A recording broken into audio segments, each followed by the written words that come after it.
Udah di play?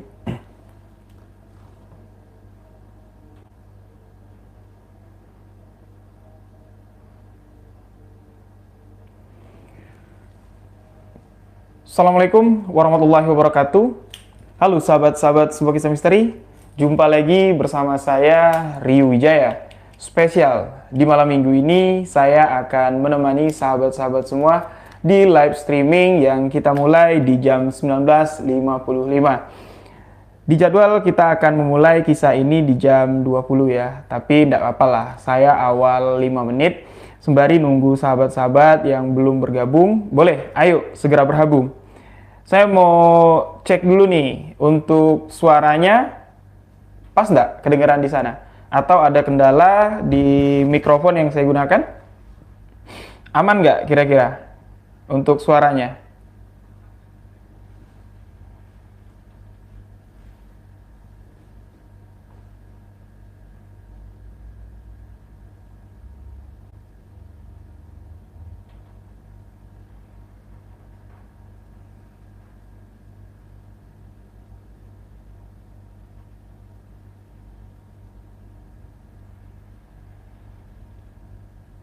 Aman ya?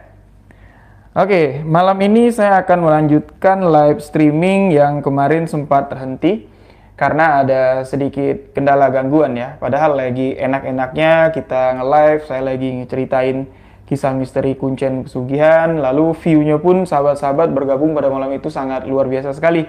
Saya ucapkan banyak terima kasih untuk sahabat yang telah bergabung di malam ini. Semoga kita bisa mencapai view tertinggi dalam live pada malam ini. Amin ya rabbal alamin. Jadi saya ingin memberitahu untuk sahabat semua kalau ada spam komentar seperti kemarin ya kita abaikan saja. Saya mencoba di sini menggunakan dua akun ya, akun pertama untuk live streaming dan akun kedua di sini saya kontrol. Jika nanti masih ada spam-spam yang tidak jelas kayak kemarin ya, insya Allah bisa kita atasi dengan cara langsung diblokir. Jadi tidak bakal memenuhi kolom komentar dengan tulisan-tulisan yang tidak sewajarnya ya. Oke, kita akan memulai kisah ini pas di jam 20.00 dan alhamdulillah sahabat yang sudah bergabung sudah 143 yang saya lihat di sini. Alhamdulillah. Saya sapa satu persatu mungkin banyak memakan waktu. Jadi saya sapa saja seluruh sahabat misteri yang telah bergabung di malam ini. Assalamualaikum warahmatullahi wabarakatuh. Selamat malam, salam sejahtera untuk kita semua. Terima kasih untuk sahabat yang sudah nge-gift. Terima kasih, semoga Allah SWT melancarkan rezekinya. Semoga berkah. Amin, amin, ya rabbal alamin. Oke, untuk sahabat dari Sabang sampai Merauke, saya ucapkan selamat malam, terima kasih, sehat selalu, salam untuk keluarga di sana. Untuk sahabat yang berada di luar negeri, salam sejahtera untuk kita semua. Semoga kita selalu diberikan rahmat rezeki panjang umur oleh Allah Subhanahu wa taala. Amin, amin ya rabbal alamin.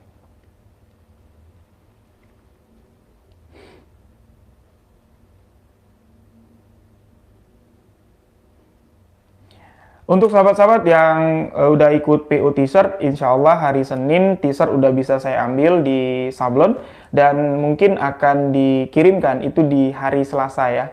Insya Allah semuanya akan sesuai dengan alamat dan terima kasih untuk sahabat yang sudah ikut PO dan menunggu. Terima kasih.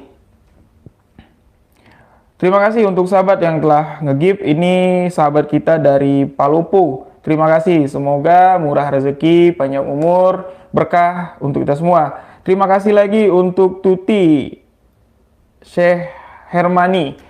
Ya, terima kasih, semoga kita semua selalu diberikan rezeki. Amin, amin, ya rabbal alamin. Berkah selalu untuk sahabat kita semua.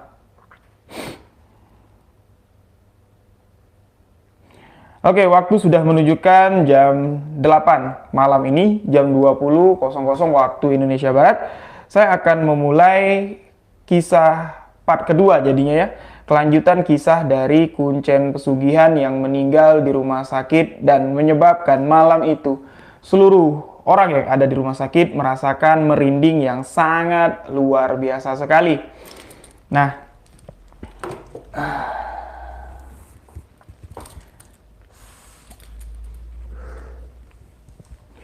Untuk sahabat yang belum mendengarkan kisah ini dari awal, sahabat bisa tonton dulu ya live yang di video sebelumnya. Itu sudah saya jelaskan cerita ini dari awal. Narasumber yang mengirimkan cerita ini bernama Mbak Ayu. Beliau berprofesi sebagai perawat di salah satu rumah sakit.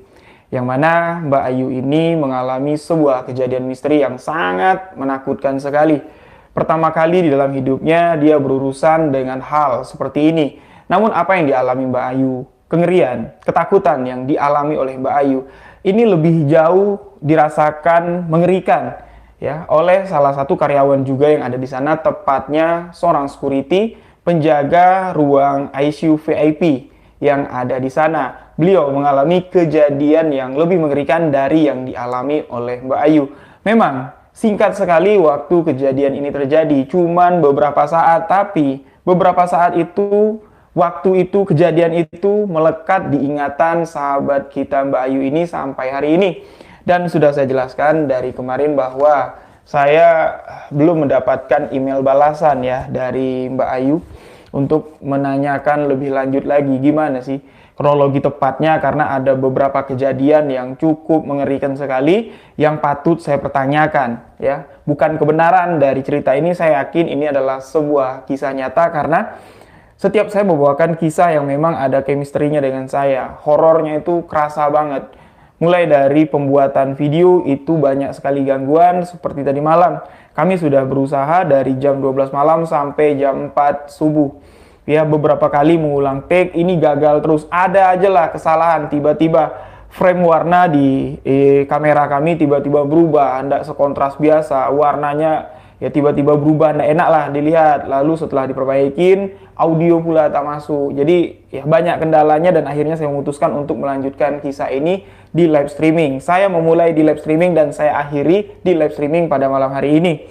Sedikit saya mengulas kisah sebelum saya menutup live streaming pada 5 hari yang lalu menceritakan kisah ini. Pertama, kejadian ini terjadi sudah lewat dari jam 12 malam, yang mana pada saat itu seketika lampu di rumah sakit mati. Tidak pernah, selama Mbak Ayu bekerja di rumah sakit tersebut, ini tidak pernah lampu mati, semuanya blek mati begitu saja, karena di rumah sakit tersebut difasilitasi diesel.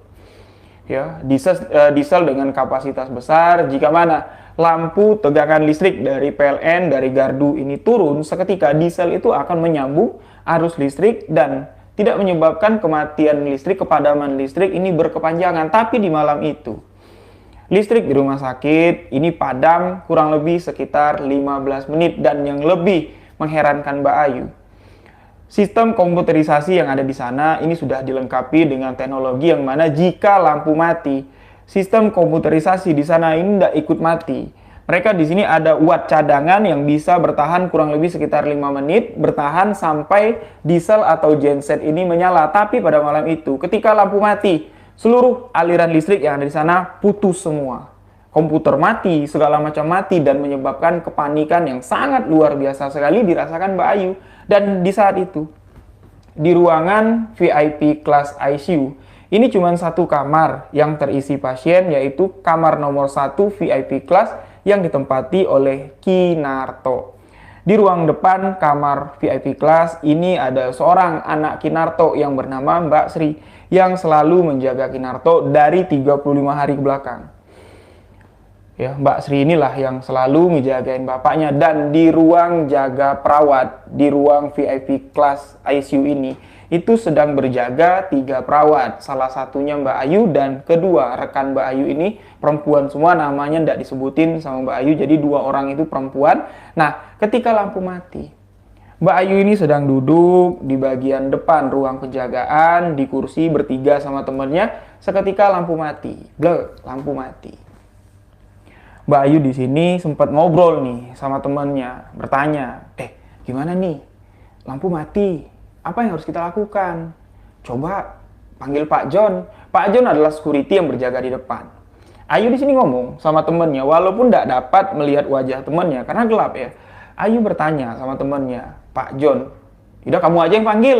Tapi temannya bilang, kamu aja yuk, kamu aja yang panggil. Dan akhirnya Ayu memutuskan memanggil Pak John. Pak John, Pak, mati lampu nih Pak, gelap Pak. Tolong Pak kalau ada senter, antar senter ke sini, saya mau cek pasien. Tapi tidak ada sautan dari Ayu ketika beliau menyerukan minta senter sama si Pak John ini. Sautan tidak ada, tapi suara langkah kaki ini terdengar. Mendekat ke tempat ruang jaga Ayu mau masuk ke kawasan VIP ICU yang ada di rumah sakit tersebut. Suara langkah kaki terdengar, Ayu di sini merasa semangat ya, menganggap kalau wah inilah Pak John nih, mau nganterin lampu nih, mau nganterin senter. Mau nganterin senter, tapi ketika suara langkah kaki itu mendekat, ini tidak ada bias senter yang terlihat.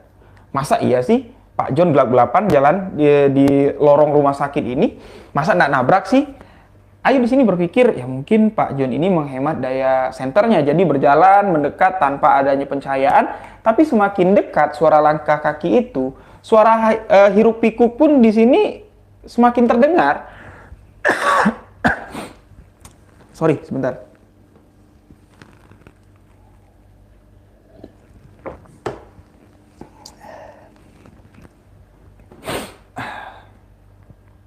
Suara hiruk pikuk yang saya maksud di sini adalah ada suara tangisan, ada suara rintihan, ada suara orang yang sedang riang gembira, hi asik gitu ya, suara riuh lah pokoknya. Itu diiringi dengan suara langkah kaki yang begitu banyak juga, mendekat ke arah tempat si Ayu ini duduk.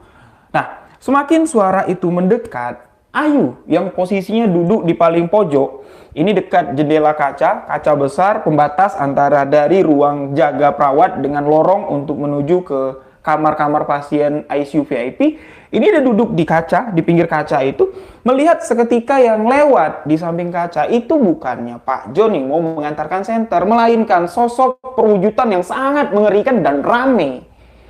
Yang memimpin gerombolan yang masuk ya, di gelapnya malam itu adalah seorang perempuan, terlihat dari pundaknya itu kecil. Ini menggunakan pakaian yang tidak terlihat begitu jelas lah karena gelap, tapi bayang-bayangnya itu terlihat.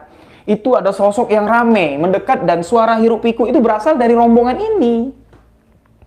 Yang mana Ayu berpikir tadi suara hiruk pikuk itu mungkin pasien-pasien di ruang rawat lain ini mungkin gaduh ya, karena lampu mati. Ternyata enggak. Ini dari iring-iringan yang ramai ini, dan semakin iring-iringan itu melewati tempat Ayu jaga dapat dilihat dari balik kaca ya, jendela kaca itu, Ayu di sini ketakutan. Mendekat ke posisi teman yang ada di sebelah, mencoba untuk menggenggam tangan temannya yang di sebelah. Nah, begitu tangan itu digenggam, Ayu merasa genggaman pertama yaitu layaknya menggenggam tangan seorang perempuan. Lembut, ada terasa hangat sedikit, tapi semakin erat Ayu menggenggam tangan itu, tangan ini kok semakin lama semakin menciut dan hangatnya itu hilang.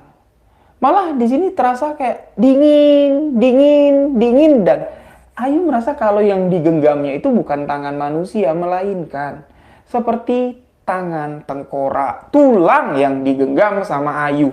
Ayu di sini semakin ketakutan, Ayu di sini semakin memejamkan matanya, dan seketika terdengar ada suara yang berbisik di telinga Ayu dengan mengatakan, "Cah Ayu,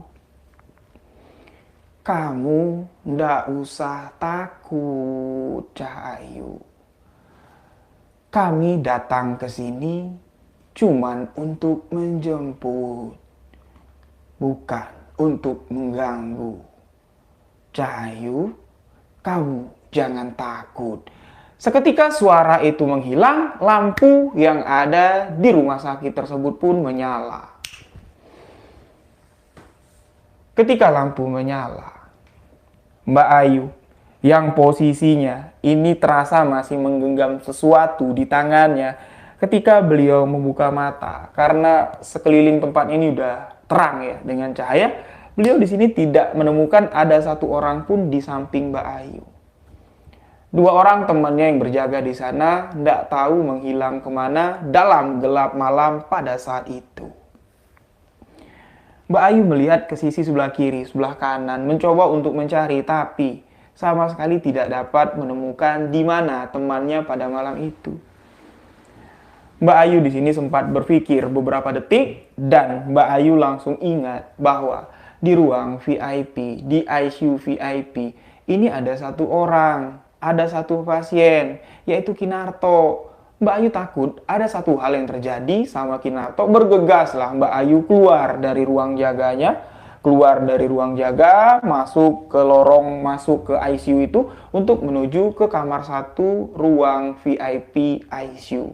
Sudah saya jelaskan kemarin di live streaming yang lalu bahwa VIP kelas ICU yang ada di rumah sakit tersebut memang betul-betul VIP. Masuk dari pintu depan, ini satu ruangan jaga pasien yang dirawat. Di situ terlihat ada anak dari Kinarto, yaitu Mbak Sri. Mbak Sri sedang duduk bersimpu sambil menghadap jendela kaca, menghadap ke ayahnya yang sedang dirawat dengan sipu atau dengan duduk yang seakan-akan sedang menyembah. Kakinya dilipat ke belakang dengan pakaian glamor seperti orang mau menghadiri pesta besar dengan tangan yang menggantung di atas dada. Seperti ingin menyembah digambarkan. Ketika Mbak Ayu masuk, Mbak Sri di sini sama sekali tidak merespon.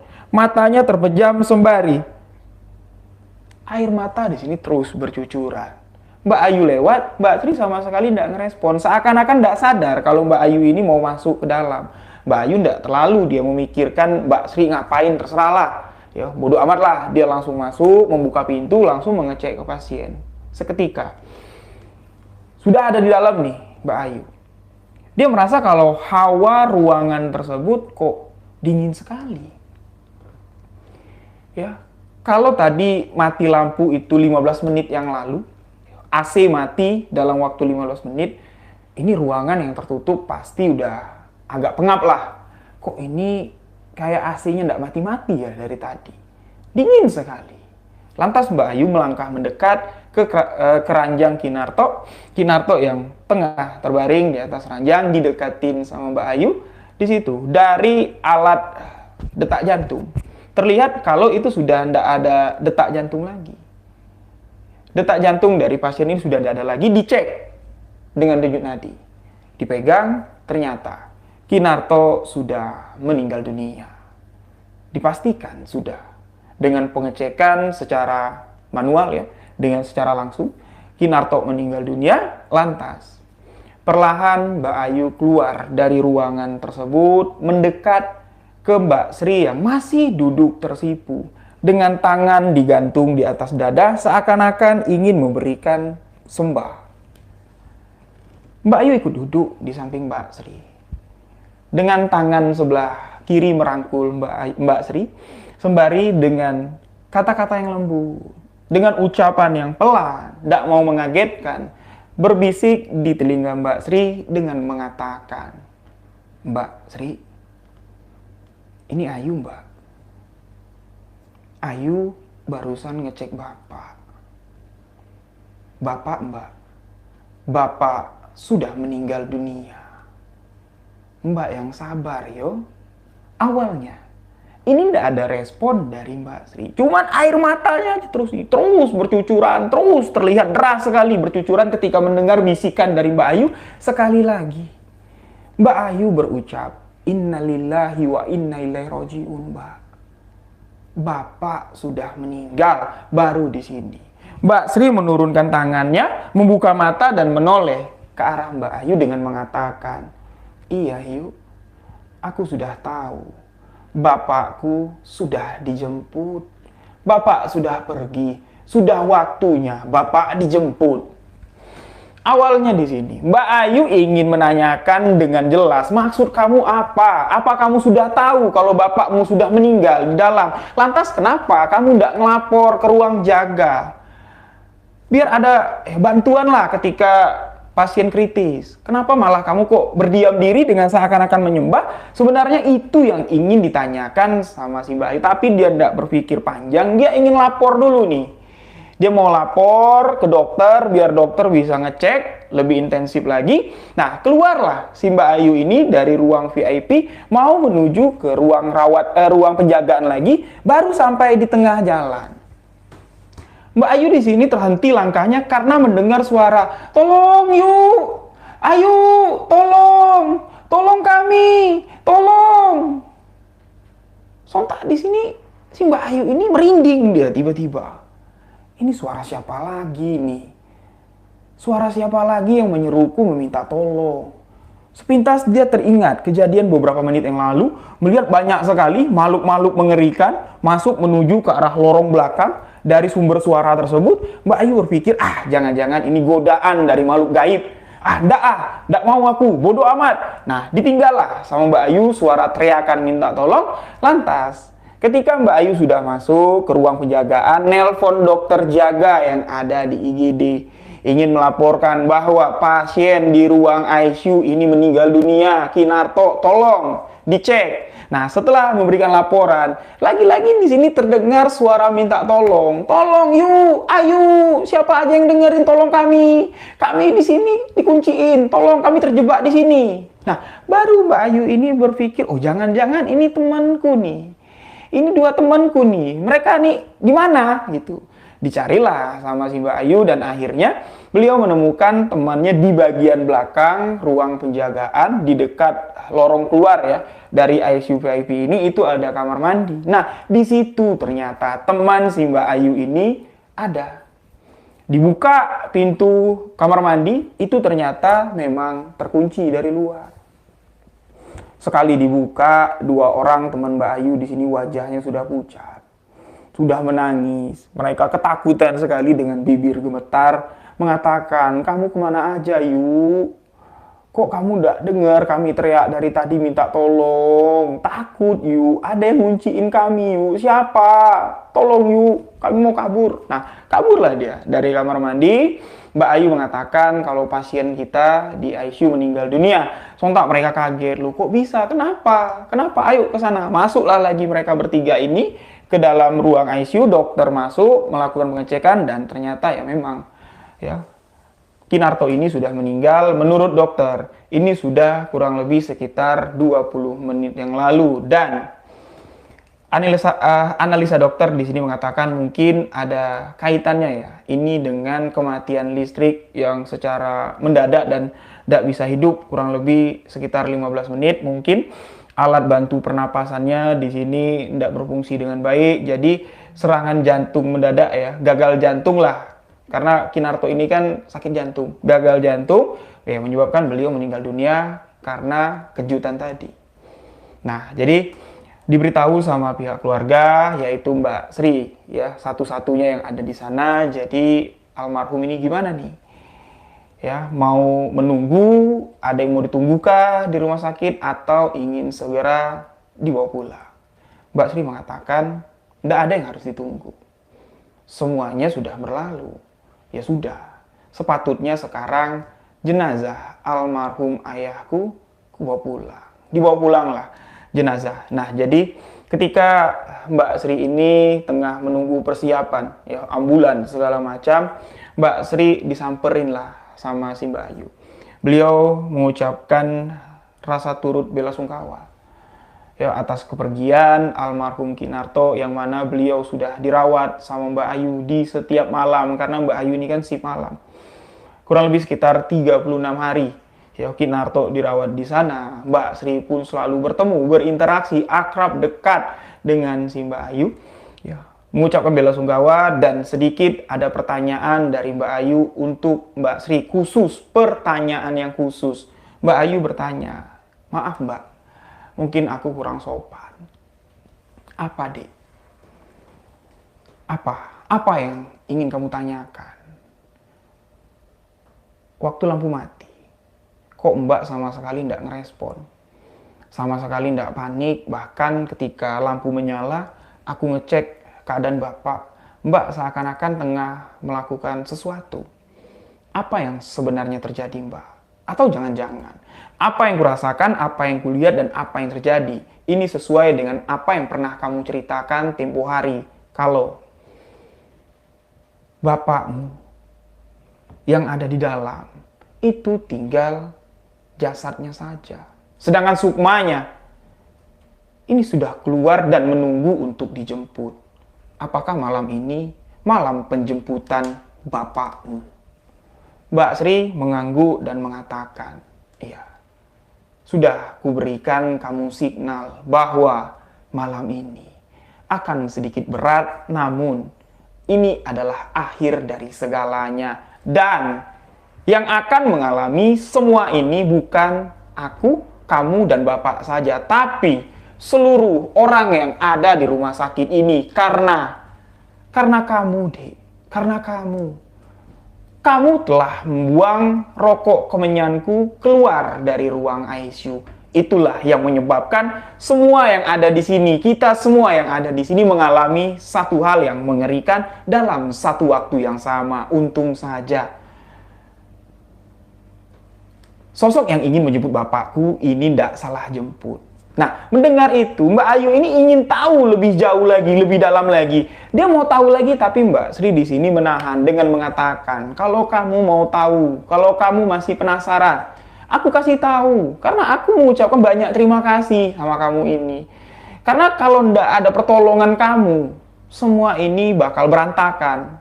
Kalau kamu tidak memberi keringanan sama aku dengan segala sesuatu yang pernah aku lakukan di sini, ya aku bakal pusing dan susah sendiri. Kalau kamu mau tahu lebih lanjut, mainlah ke rumahku. Pintu rumahku selalu terbuka untuk menunggu kedatangan kamu. Secari kertas dikeluarkan oleh Mbak Sri. Ya, ditulislah alamat lengkap, diberikan kepada Mbak Ayu. Kapan saja kamu datang, silakan datang, Dik. Apa yang ingin kamu tahu akan kuberitahu. Sebagai ucapan terima kasih aku, almarhum bapakku. Oke. Oke, ini ada satu lagi nih.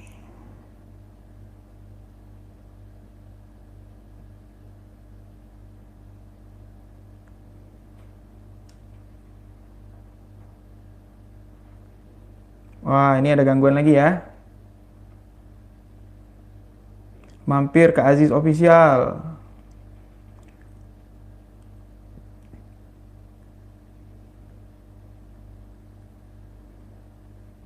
Aziz Official. Oke ya, udah kita ini ya. Udah kita basmi ya.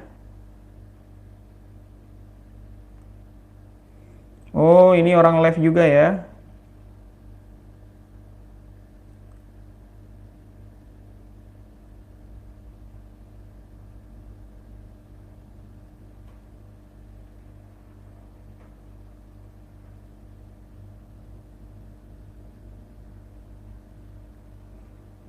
Oke, kita lanjut ya. Aziz Official.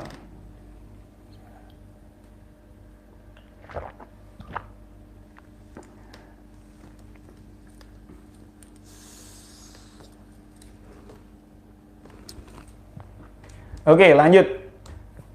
Nah, jadi di malam itu jenazah almarhum Kinarto pun di sini dibawa pulang oleh pihak keluarganya.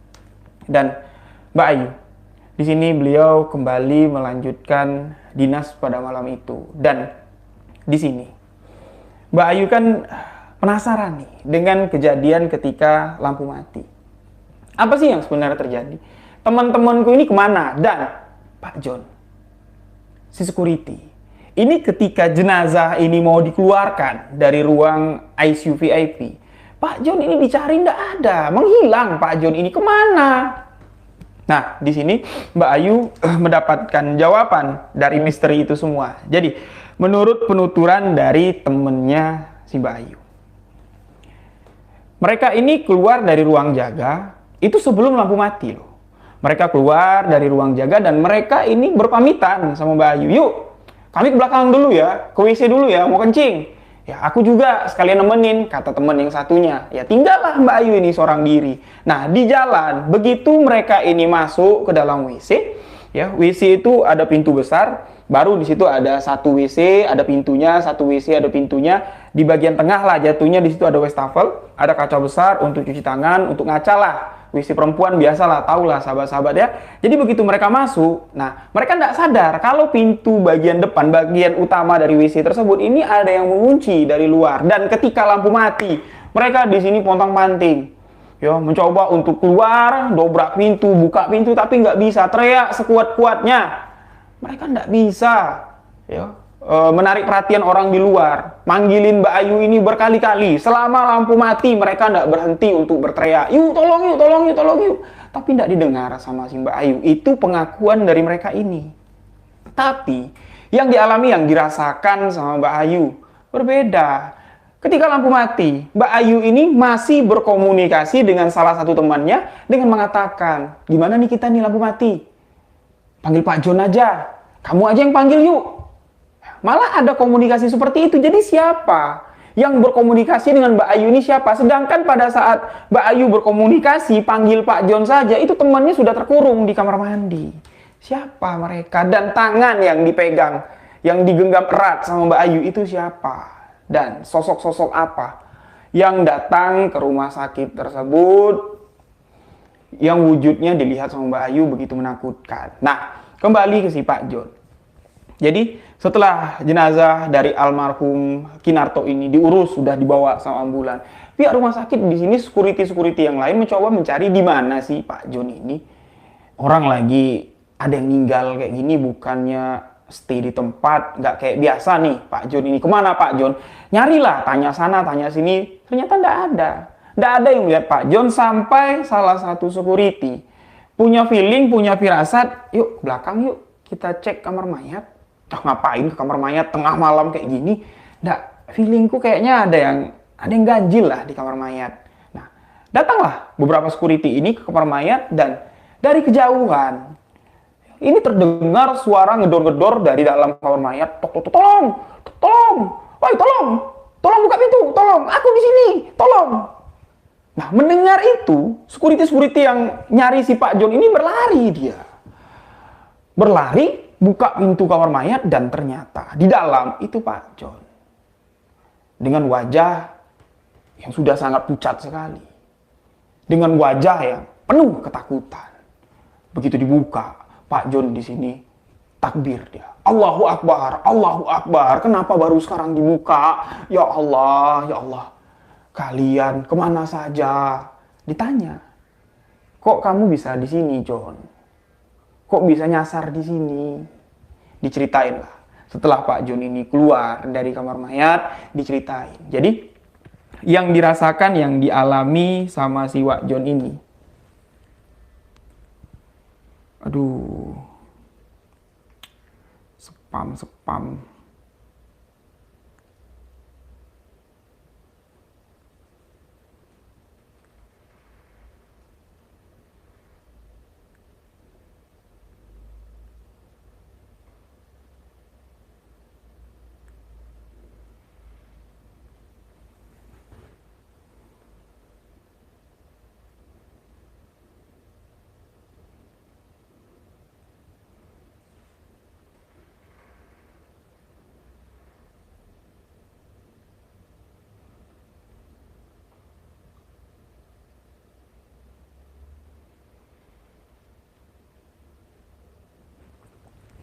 Ya, kita lanjut aja ya.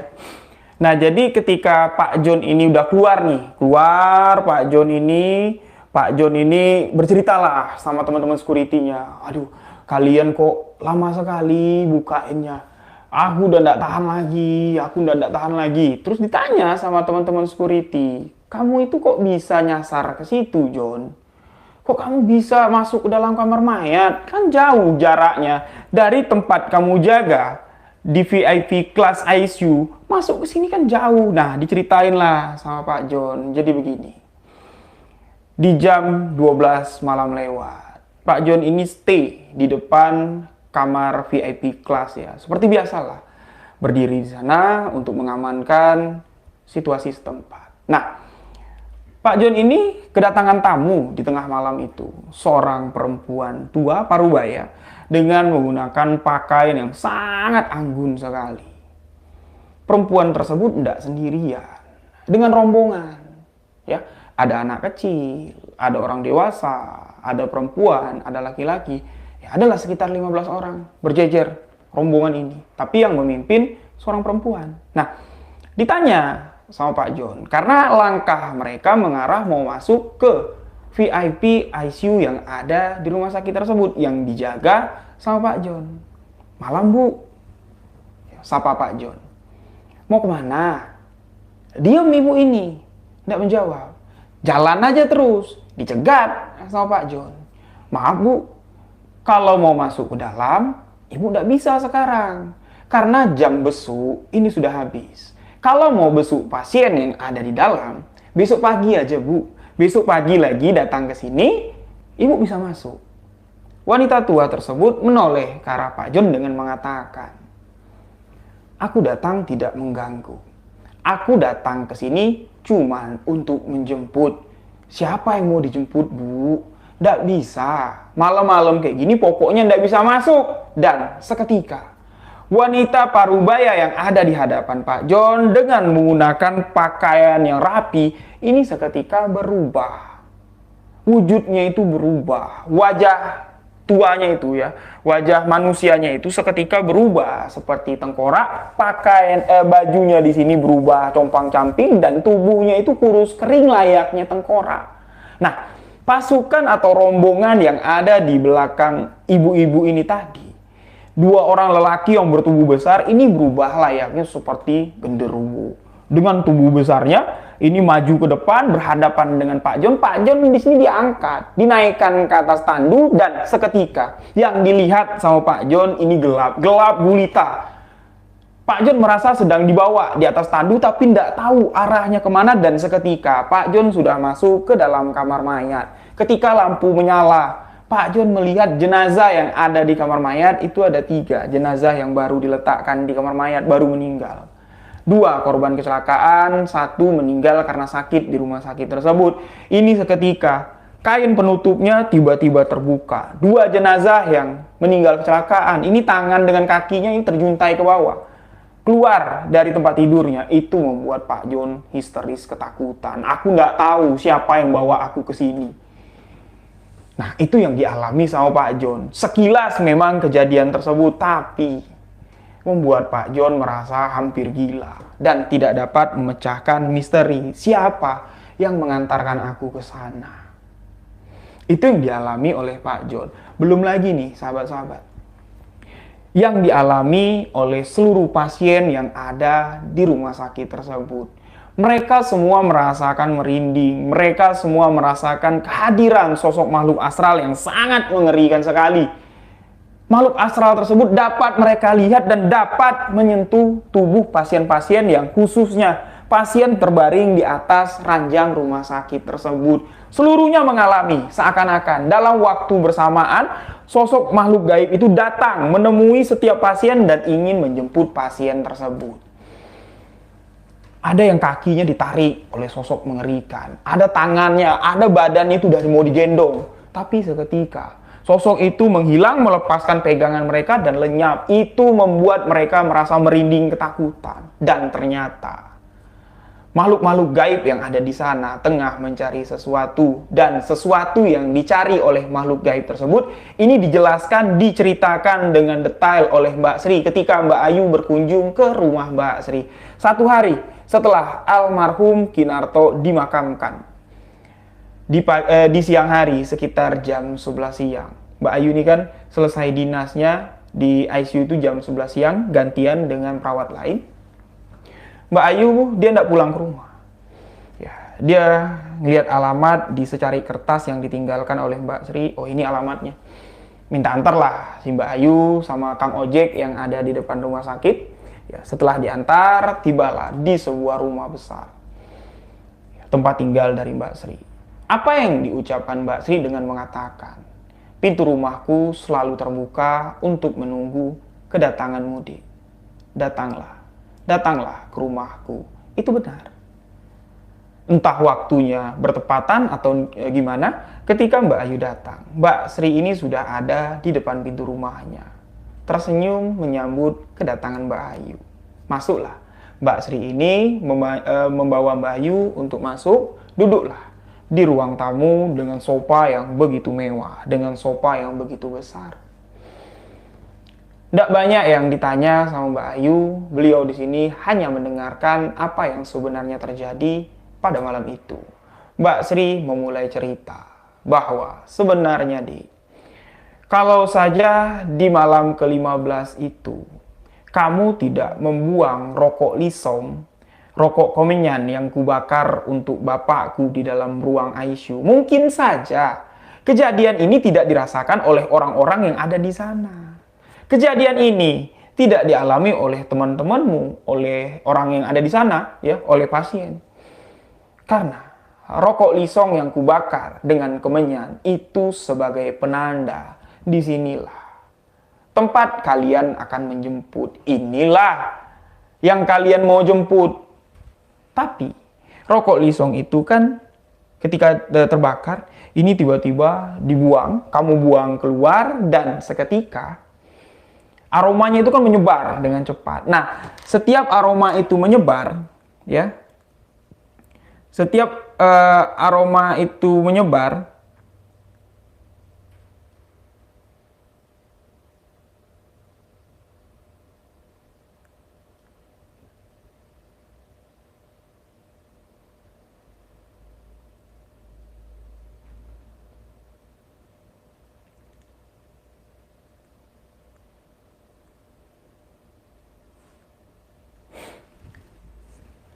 setiap aroma itu menyebar ke seluruh ruangan yang ada di rumah sakit. Jadi makhluk gaib yang akan datang, mereka mencari di mana aroma itu tercium, aroma itu ada, dan mereka akan datang ke sana untuk menjemput. Nah, makanya ku bilang sama kamu, jangan sembarangan dibuang. Kita semua akan mendapat petaka. Ingat enggak, sahabat-sahabat, di bagian kisah ini, ya, di live streaming kemarin, ketika Mbak Sri bertanya sama Mbak Ayu, kemana kamu buang rokok kemenyanku? Waduh, bisa-bisa nanti kita dapat musibah semua di sini. Tapi udahlah, semua udah terjadi. Ingat nggak sahabat di bagian itu? Ya inilah yang ditakutkan oleh si Mbak Sri, bahwa sosok gaib ini bisa datang ke setiap pasien dan mengganggu. Mereka mengira pasien yang ada di sana itu adalah sosok yang ingin dijemput. Padahal yang ingin dijemput cuma satu, Kinarto. Untung saja nggak salah jemput. Kalau sempat salah jemput, ada yang meninggal, ini bisa jadi salah sasaran. Untung saja nggak ada yang meninggal. Makanya Mbak Sri di sini tidak dapat berlaku banyak. Di sini dia cuma sungkeman saja, ya, sambil berdoa dalam hati, semoga apa yang sudah disepakati untuk penjemputan, ya, ini sesuai. Jangan sampai ada salah korban, salah tumbal lah jatuhnya. Karena Mbak Sri tidak mau kisah ini, kejadian bapaknya meninggal ini berkepanjangan. Itu dia sama sekali tidak mau. Ya, dia sama sekali tidak mau. Jadi Mbak Sri melanjutkan ceritanya bahwa kalau kamu mau tanya, teman kamu ya yang kekunci di kamar mandi itu bukan gangguan dari makhluk gaib, bukan. Tapi sebentar ya, mau ngeluarin nih pangeran. Iya nak, keluar ya, bapak kerja ya, keluar ya. Oh pinter. Dadah.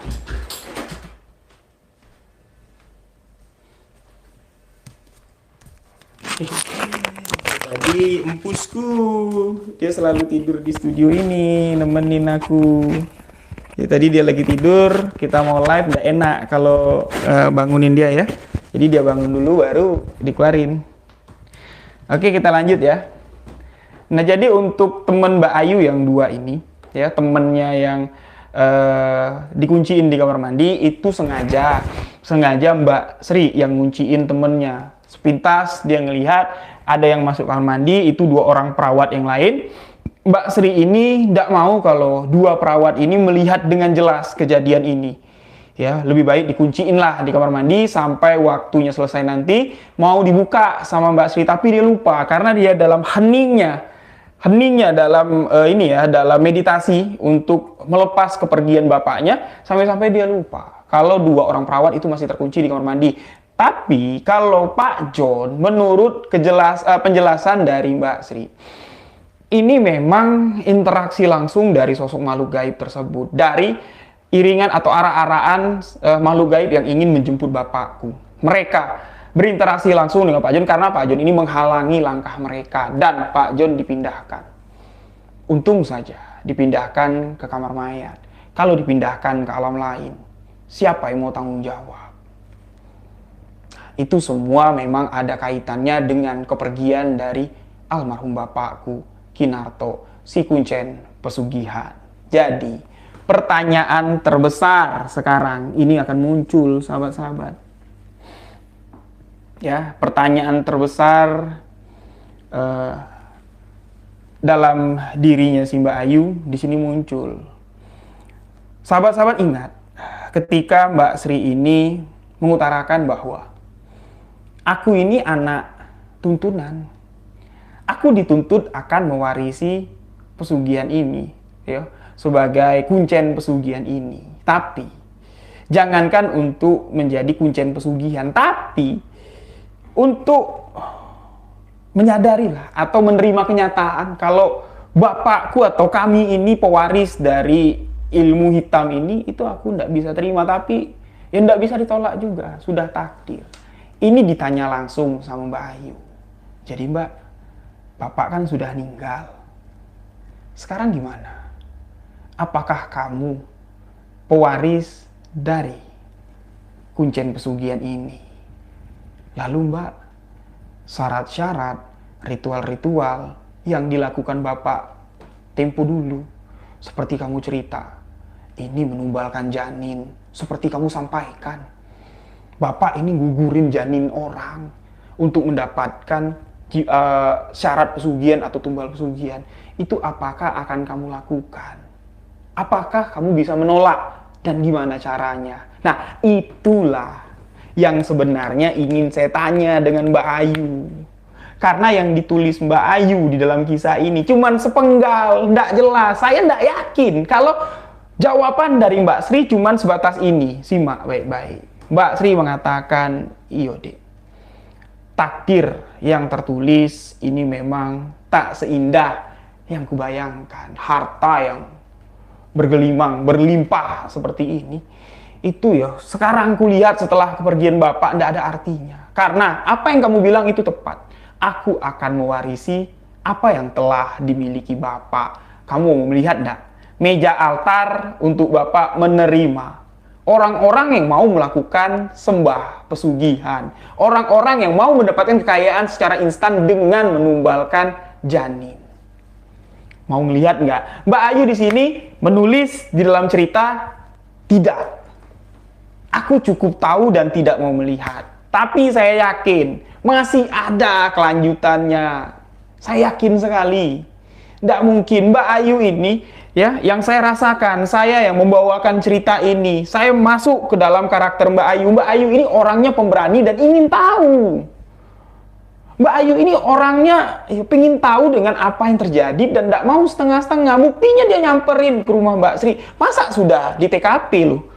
Dia bilang, "Ndak, aku ndak mau melihat." Ndak, pasti Mbak Ayu ini masih ada yang disimpan di akhir kisah ini untuk menutupi karakter sesungguhnya dari Mbak Sri, pewaris kuncen pesugihan. Itulah yang belum dapat saya ungkap, sahabat-sahabat. Namun, kisah kepergian dari almarhum Kinarto sudah cukup sampai di sini. Kinarto meninggal dunia, dijemput oleh iring-iringan, ya, makhluk gaib untuk menjemput arwah Kinarto untuk kembali ke alam yang sangat gelap sekali.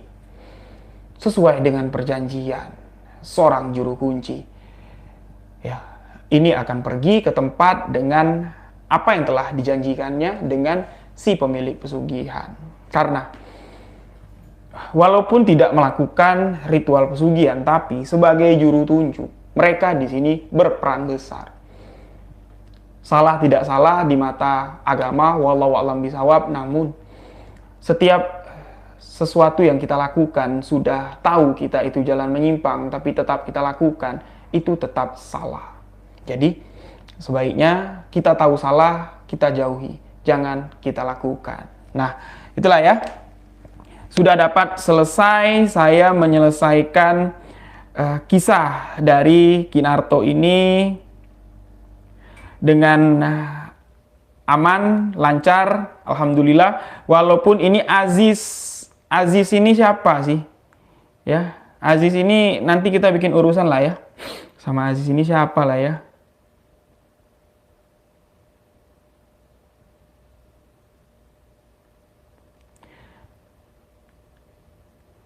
Ya, udah selesai ya. Jadi itulah, saya masih penasaran dan masih akan terus menunggu cerita kelanjutan dari si Mbak Ayu ya, bahwa ada nih satu yang nggak dapat diceritakan sama Mbak Ayu. Di sini saya yakin masih ada satu, yaitu kelanjutan gimana nasib dari si Mbak Sri ini. Oke? Nah, jadi untuk malam ini live streaming sudah selesai dalam pembahasan tentang kisah pesugihan ini. Jadi saya ucapkan banyak terima kasih untuk seluruh sahabat. Dan mungkin sahabat-sahabat yang ikut live streaming pada malam ini ada yang berdomisili di Jambi dan sekitarnya, punya cerita misteri. Saya mengundang secara langsung nih, ya. Saya secara langsung mengundang untuk sahabat datang ke studio Sebuah Kisah Misteri untuk menceritakan pengalaman misteri sahabat-sahabat semua. Ayo datang, yuk. Ya, kita podcast di segmen Sahabat Misteri, atau sahabat nih yang ingin menceritakan kisah misteri tapi nulis males atau gimana, sahabat bisa untuk kirim voice note kepada saya, rekaman suara, ceritakan kisahnya dengan lengkap dengan menggunakan bahasa Indonesia agar dapat disimak oleh seluruh sahabat di setiap daerah. Itu nanti kirim ke saya melalui alamat email sebuahkisahmisteri@gmail.com atau WA admin di 088269752103. Sahabat, nanti voice note-nya akan saya tayangkan di segmen Suara Misteri. Di bulan Agustus, di bulan kemerdekaan, semangat 45 membara. Semangat untuk sahabat semua. Mohon maaf ya jika masih banyak kekurangan. Saya pun di sini masih mencari editor yang tepat untuk mengedit video-video misteri, dan jika nanti sudah komplit tim Sebuah Kisah Misteri bakal banyak sajian-sajian menarik. Kita sudah bikin playlist ya, bikin rundown, bikin apa saja kegiatan yang akan kita lakukan sampai akhir tahun nanti. Ini tinggal nunggu editornya saja yang belum dapat. Jadi live ini masih ada yang nyampah, mohon maaf ya, saya tidak mau banyak urusan dengan orang-orang seperti itu. Mudah-mudahan saja orang-orang seperti itu dimurahkan rezekinya oleh Allah SWT. Sahabat-sahabat semua, jangan merasa terganggu dengan orang seperti itu. Kalau mau keren, kalau mau beken, cobalah untuk berkarya. Jangan cuman untuk menghina. Jadi, sahabat misteri adalah sahabat terbaik, Rio Wijaya. Mohon maaf jika ada salah kata, salah ucap dalam penyampaian kisah ini. Saya Rio Wijaya mengucapkan wabillahi taufik wal hidayah. Wassalamualaikum warahmatullahi wabarakatuh. Dan di live streaming selanjutnya akan saya jadwalkan di tab komunitas spesial kita tanya jawab. Oke? Jadi malam ini karena ada yang nyepam lagi, saya akan akhiri live streaming selanjutnya. Kita akan tanya jawab dan mudah-mudahan di live streaming selanjutnya kita sudah mencapai 400.000 subscriber. Amin amin ya robbal alamin. Sahabat misteri, gaskan. Terima kasih.